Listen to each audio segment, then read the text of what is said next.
मान्य सदस्यहरू, अब म मान्य अर्थमन्त्री डाक्टर स्वर्णिम वाग्लेलाई आगामी आर्थिक वर्ष 2083-84 का लागि विनियोजन विधेयकका सिद्धान्त र प्राथमिकता कर प्रस्ताव बाहेक माथिको छलफलमा उठेका प्रश्नहरूको जवाफ दिन समय उपलब्ध गराउँछु।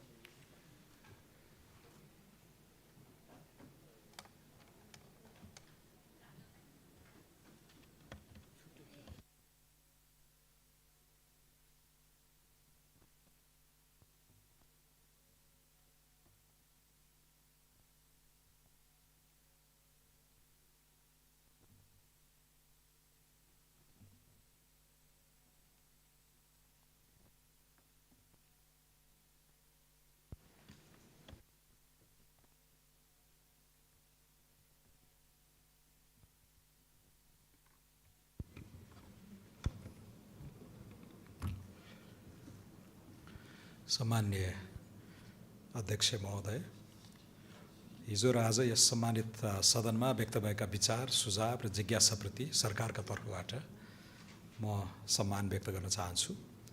हामी बहुलवादी लोकतन्त्रमा विश्वास गर्छौँ, फरक मतको सम्मान गर्छौँ। बाधे बाधे जायते तत्त्वबोध, निरन्तर छलफलबाटै जन्मन्छ नयाँ ज्ञान र बुझाइ। राष्ट्र निर्माणको साझा उद्देश्यमा हामी सबै बाँधिएका छौँ। साधन र साध्य छुट्यायौँ भने सायद हाम्रा विमतिहरू पनि धेरै हदसम्म कृत्रिम लाग्न सक्छन्। सुशासित समुन्नत नेपाल होस् भन्ने हामी सबैको गन्तव्य हो।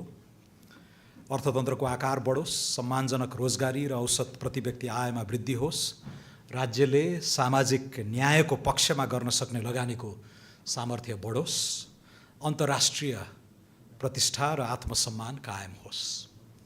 गन्तव्य यही हो, साध्य यही नै हो। तर त्यहाँ पुग्ने बाटो चाहिँ फरक छ, फरक भयो। त्यसैले राष्ट्रिय स्वतन्त्र पार्टी जन्मियो। बाटो फरक हो, बाटो फरक छ, साधन र साध्य छ, साध्य एउटै हो।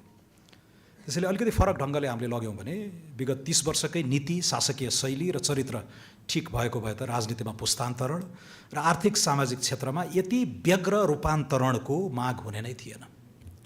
पछिल्ला 3 दशकमा नेपाल, नेपाली नागरिक र समग्र अर्थतन्त्रले कुशासनको एउटा मूल्य चुकायो।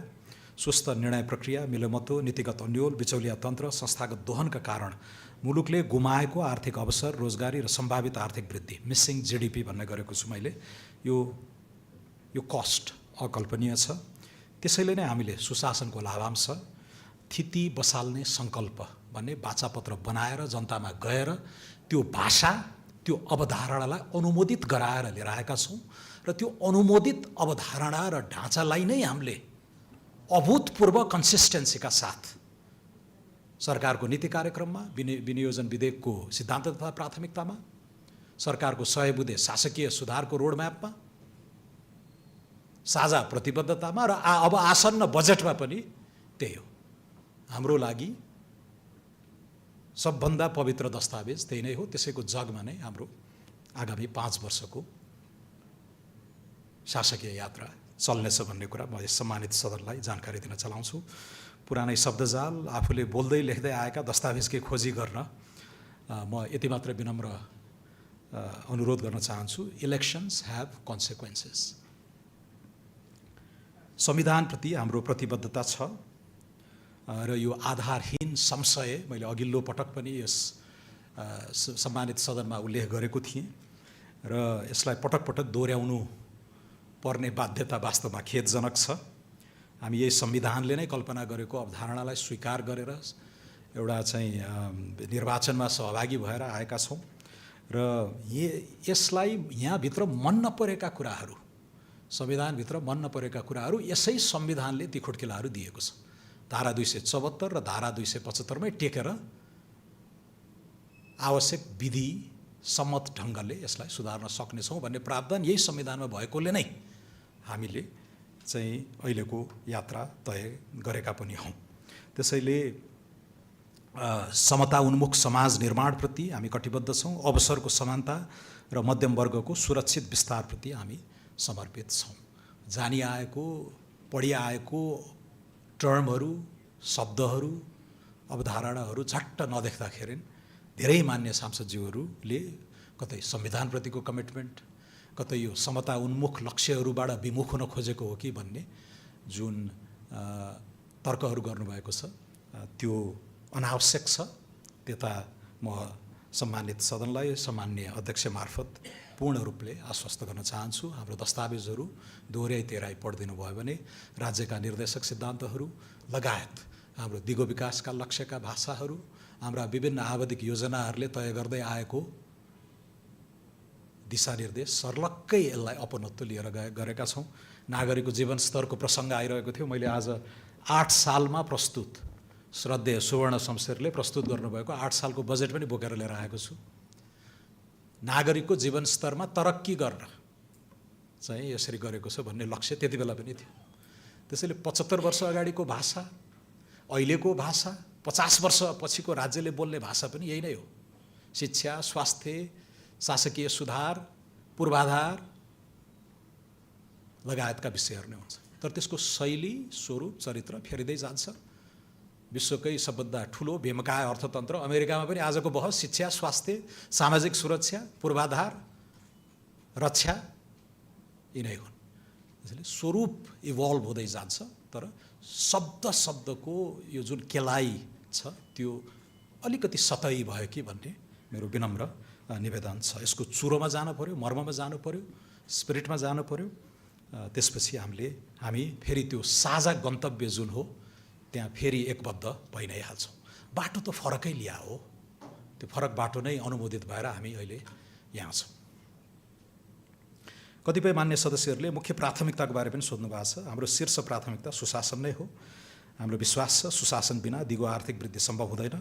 भ्रष्टाचार, ढिलासुस्ती, बिचौलिया तन्त्र र संस्थाहरूको अवैध कब्जाले राज्यको लागत मात्र बढाएको छैन, नागरिकको विश्वास पनि कमजोर बनाएको छ। त्यसैले यो सरकार सिस्टम सुधार मार्फत आर्थिक सुधारको बाटोमा अघि बढेको हो। E governance, digital delivery, one time data submission, performance contract जस्ता प्रबन्धहरू केवल प्रविधिका कुरा मात्र होइनन्। यी राज्य सञ्चालनको संस्कार परिवर्तन गर्ने आधार हुन्। हामीले खर्च गर्ने राज्य होइन, डेलिभरी दिने राज्यको निर्माण र यसको कल्पना गरेका छौँ र यो विनियोजन विधेयकको सिद्धान्त तथा प्राथमिकता पनि त्यसैको सेरोफेरोमा आएको छ। केही मान्य सदस्यहरूले निजी क्षेत्र तर्सिने, आत्मविश्वास घट्ने इत्यादि चिन्ता गर्नुभएको छ। गलतलाई गलत भन्न र रोक्न सरकारपछि हट्दैन। आसेपासेको मिलोमतो, नीतिगत कब्जा र दोहनको घनचक्करमा संलग्न प्रवृत्तिबाट राज्यलाई मुक्त गर्दै सुशासनको लाभ र लाभांश आम नागरिकसम्म पुर्याउनु नै हाम्रो मूल उद्देश्य हो। हाम्रो सोच, नीति तथा कार्यक्रम र विनियोजन विधेयकका सिद्धान्त तथा प्राथमिकता बीच पूर्ण कन्सिस्टेन्सी छ र आगामी बजेट पनि त्यही दिशामा हुनेछ।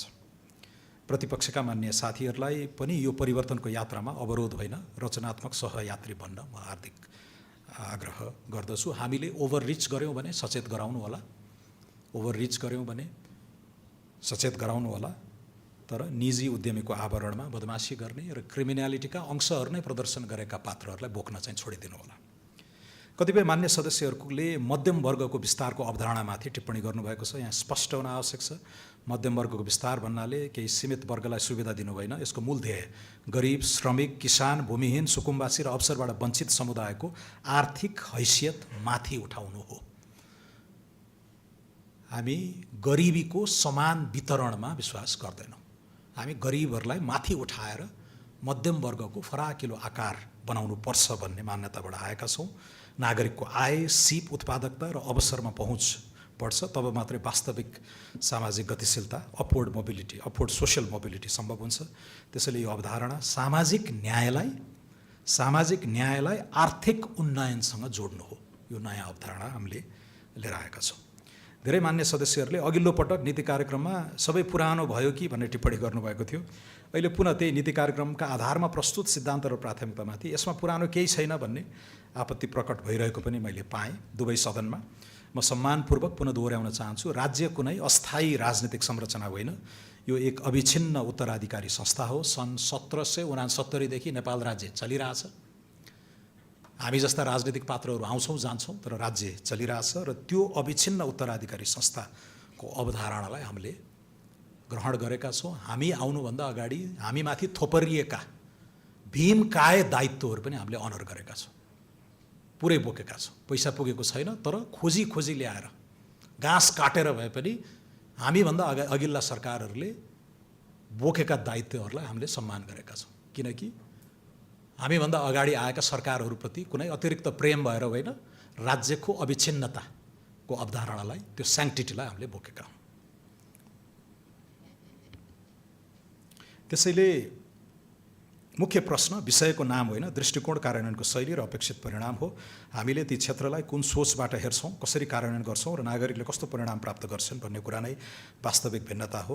मान्य सदस्यहरूले अलि फरक आलोकबाट विषयान्तर नगरी दस्तावेजको गहिराइमा गएर विश्लेषण गरिदिनु भयो भने सरकारलाई पनि थप सहयोग पुग्ने नै थियो। धेरै मान्य सांसदज्यूहरूले कार्यान्वयनको कुरा उठाउनु भएको छ, त्यो जायज छ, त्यो प्रश्न गर्नु जायज छ। भाषिक प्रस्तुति तार्किक भए पनि यसलाई कार्यान्वयन हुन्छ त भन्ने जुन पुरानो संशय छ त्यसलाई दोहोऱ्याइदिनु भएको छ। त्यसमा म अलिकति केही कुरा राख्न चाहन्छु। कुनै पनि बजेट, नीति कार्यक्रम वा विकासको मार्गचित्र पहिले स्पष्ट रूपमा लेखिन्छ, त्यसपछि मात्र कार्यान्वयनमा जान्छ। राम्रो कार्यान्वयनको पहिलो शर्त स्पष्ट सोच, लेखाइ र उत्तरदायित्व हो। कार्यान्वयनलाई केन्द्रमा राखेर यो दस्तावेज तयार गरेका छौँ। वास्तवमा यही कारणले यसपटकको सिद्धान्त र प्राथमिकतामा एउटा इम्प्लिमेन्टेसन आर्किटेक्चरलाई विशेष जोड दिएका छौँ।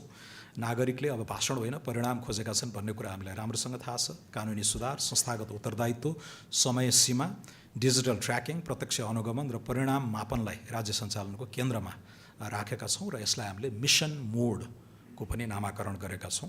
अहिले समय धेरै नलिनको लागि म यसको व्याख्यातिर लागिनँ, तर विगत 50 दिनको जुन सरकारको रफ्तार छ त्यसलाई पनि यही मिसन मोडकै सोचबाट अभिप्रेरित भएर बुझ्न म सम्माननीय अध्यक्षज्यू मार्फत मान्य सांसदज्यूहरूलाई विनम्र अनुरोध गर्छु।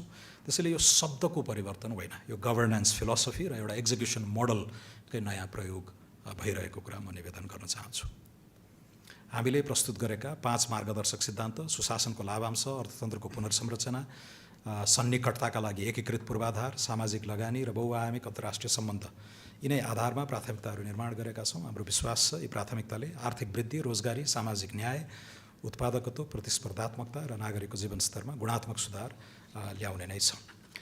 राष्ट्रिय सभाका माननीय सांसदज्यूहरूले केही स्पेसिफिक कुराहरू उठाउनु भएको छ, म त्यसलाई संक्षिप्त रूपमा सम्बोधन गर्न चाहन्छु। युवालाई मुलुकमा रोक्ने कार्यक्रम देखिएन भन्ने विषयमा जेनजी लगायतका युवाको योगदानको हामीले उच्च कदर गरेका छौँ। शिक्षा प्रणालीलाई उत्पादन, उद्यमशीलता, नवप्रवर्तन र श्रम बजारसँग आबद्ध गर्ने कुरा बुँदा नम्बर 10 मा उल्लेख गरिएको छ। प्राविधिक शिक्षामा असाध्यै ठुलो एम्फेसिस छ र त्यसलाई विश्वसनीय बनाउन त्यसै अनुरूप हामीले बजेट विनियोजन गर्नेछौँ।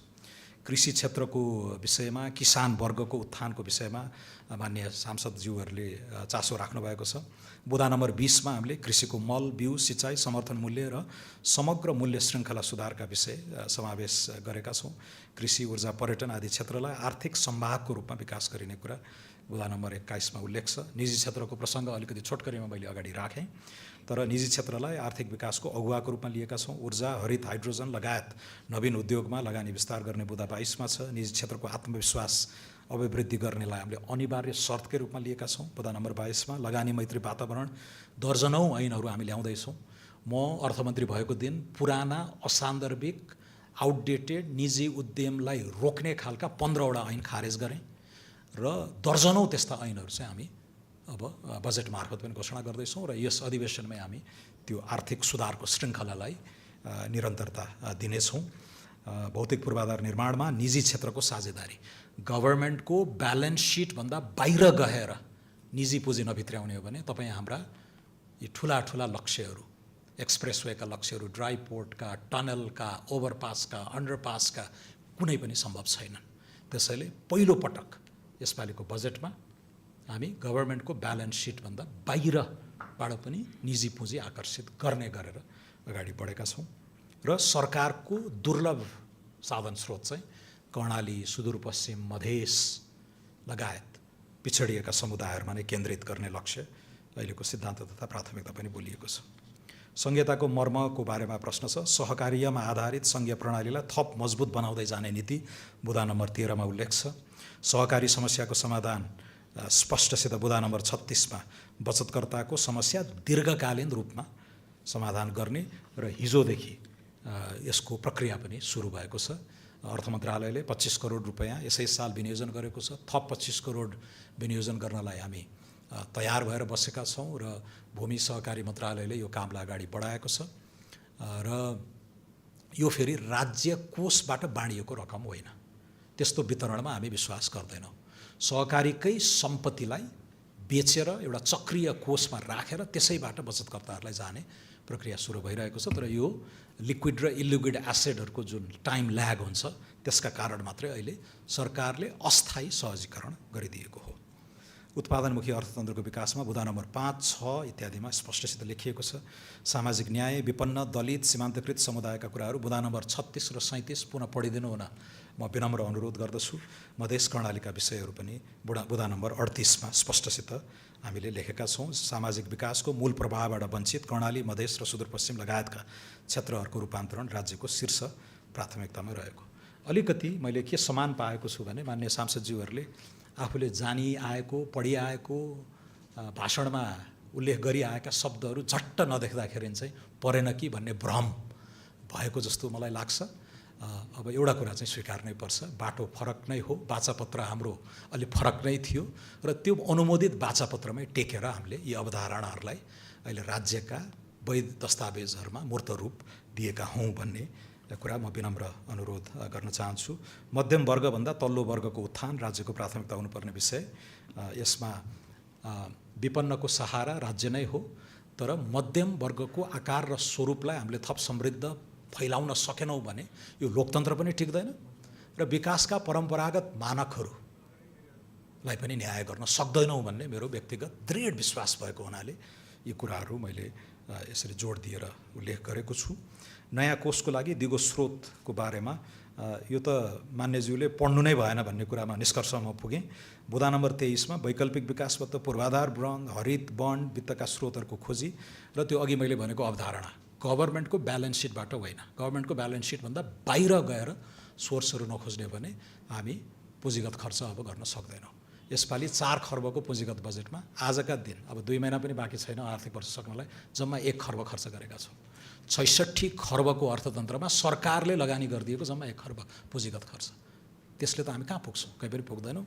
र ती ठुला लक्ष्यहरू, आर्थिक वृद्धि र अर्थतन्त्रको आकारलाई ठुलो बनाउने कुराहरूमा हामीले अन्य सरकार बाहिर पनि एउटा ठुलो निजी क्षेत्र छ, स्वदेशी, प्रवासी र विदेशी, तिनको पुँजी अब ल्याउनुपर्छ र त्यसको लागि जुन कमिटमेन्ट चाहिन्छ, पोलिसी कमिटमेन्ट, त्यो दिन यो सरकार चाहिँ तयार छ। वित्तीय पारदर्शिता लगायतका विषयहरूमा चाहिँ सुशासन आगामी बजेटको मार्गदर्शक सिद्धान्तकै रूपमा रहेको कुरा मैले निवेदन गरेँ। बजेटरी सुशासन कायम गर्ने विषय लगायत सार्वजनिक सेवा प्रवाहलाई डिजिटलाइजेसनको जुन एम्फोसिस छ त्यसबाट सम्बोधन गरिएको कुरा म यहाँ निवेदन गर्न चाहेँ। मौजुदा पेट्रोलियम पदार्थको सङ्कटलाई सम्बोधन गर्न विद्युतीय उपकरणको उपयोगलाई जोड दिनुपर्ने कुरा विषय यहाँ राष्ट्रिय सभामा उठेको रहेछ। नवीकरणीय ऊर्जाको विकासका लागि प्राथमिकता बुँदा नम्बर 27 काठमाडौँ उपत्यका लगायतका प्रमुख सहरहरूमा मास ट्रान्जिट प्रणाली, विद्युतीय मास ट्रान्जिट प्रणाली बुँदा नम्बर 29मा छ। भूमिहीन र सुकुम्बासीको व्यवस्थापनको विषय बुँदा नम्बर 37मा हामीले लेखेका छौँ। स्वास्थ्य बिमाको समूल पुनर्संरचना बारे पनि हाम्रो ठुलो कमिटमेन्ट आएको छ 35 नम्बर बुँदामा। त्यो हामी गर्छौँ किनकि गत साल 10 अर्ब विनियोजन गरिएको स्वास्थ्य बिमाको आजको दायित्व 30 अर्ब नागिसकेको छ। 28 अर्ब विनियोजन गरिएको कृषि मलको दायित्व अहिले 66 अर्ब पुगेको छ। यो धान्न सक्दैनौँ हामी। यिनमा हामी निर्मूल चाहिँ आमूल सुधार गर्ने गरेर चाहिँ अगाडि बढ्छौँ र बजेटले त्यसलाई सम्बोधन गर्छ। आवधिक योजना, अन्तर्राष्ट्रिय सम्झौता, मार्गदर्शक सिद्धान्त हुन्। राज्यको कन्टिन्युटी, अविच्छिन्नतामा हामी विश्वास गर्छौँ र यी कुराहरूमा विनियोजन विधेयकको सिद्धान्तले स्पष्टसित बोलेको छ। बन्द भएका उद्योग पुनः सञ्चालनमा ल्याउने विषयहरू अर्थ मन्त्रालयले यसमा काम गरिरहेको छ। 7 वटा रुग्ण उद्योगहरूको DDA, ड्यू डिलिजेन्स अडिट सम्पन्न हुन लागेको छ र तिनका सिफारिस, प्रोफेसनल एडभाइस, विकृत राजनीतिक उद्देश्य होइन, तिनको प्रोफेसनल एडभाइसको आधारमा तिनलाई कसरी अगाडि बढाउने भन्ने कुरा हामीले प्रस्तुत गर्नेछौँ। तिनको उपयुक्त मोडल सरकारले चलाउँदैन, तर PPP मोडलमा हामी ती कुराहरूलाई अगाडि लान्छौँ। सार्वजनिक संस्थानहरूको पनि पुनर्संरचना गरिने कुरा बुँदा नम्बर 23मा उल्लेख छ। अधुरा आयोजना सम्पन्न गर्ने कमिटमेन्ट अघि मैले निवेदन गरिसकेँ। ठुला परियोजना कार्यान्वयनमा देखिएका कानुनी तथा प्रक्रियागत समस्या हल गर्न, आयोजना प्रमुखसँगको कार्य सम्पादन सम्झौता गर्ने जस्ता विषयहरू, राष्ट्रिय प्राथमिकता प्राप्त परियोजनालाई निश्चित समयमा सम्पन्न गर्ने, अघि मिसन मोडको मैले चर्चा गरे जस्तै यसलाई नतिजामूलक ढङ्गले हामीले बजेट विनियोजन गर्नेछौँ र आन्दोलनका क्रममा क्षतिग्रस्त पूर्वाधारको पुनर्निर्माणलाई यसलाई बजेट तथा कार्यक्रममा ठोस रकमसहित नै हामीले सम्बोधन गर्नेछौँ। अघिल्लो सरकारले गरेको कमिटमेन्टलाई पनि अर्थ मन्त्रालयले यसलाई अनर गरि नै रहेको छ। बजेटको निकासा भइ नै रहेको कुरा म सम्मान्य अध्यक्ष मार्फत माननीय सदस्यज्यूहरूलाई निवेदन गर्न चाहन्छु। सम्मान्य अध्यक्ष महोदय, हामीले प्रस्तुत गरेको विनियोजन विधेयकका सिद्धान्त तथा प्राथमिकताले केवल सरकारको दृष्टिकोण मात्र प्रतिनिधित्व गर्दैन, यसले संविधानका निर्देशक सिद्धान्त, राष्ट्रिय योजना लगायतका विषयहरूलाई पनि प्रतिबद्धताका रूपमा चाहिँ इमान्दार प्रयत्नका रूपमा यसलाई ग्रहण गरिदिन म यस सम्मानित सदन समक्ष आग्रह गर्दछु। अन्त्यमा यहाँबाट उठेका महत्त्वपूर्ण धारणाहरूलाई सरकारले गम्भीरतापूर्वक ग्रहण गर्नेछ। मान्य सदस्यहरूबाट अझ गहिरो अध्ययन, दूरदृष्टि र राष्ट्रहित केन्द्रित रचनात्मक सुझावको अपेक्षा राख्दै राष्ट्र निर्माण सम्बन्धी बहसलाई परिपक्व र परिणाममुखी बनाउन सबैलाई आह्वान गर्दछु।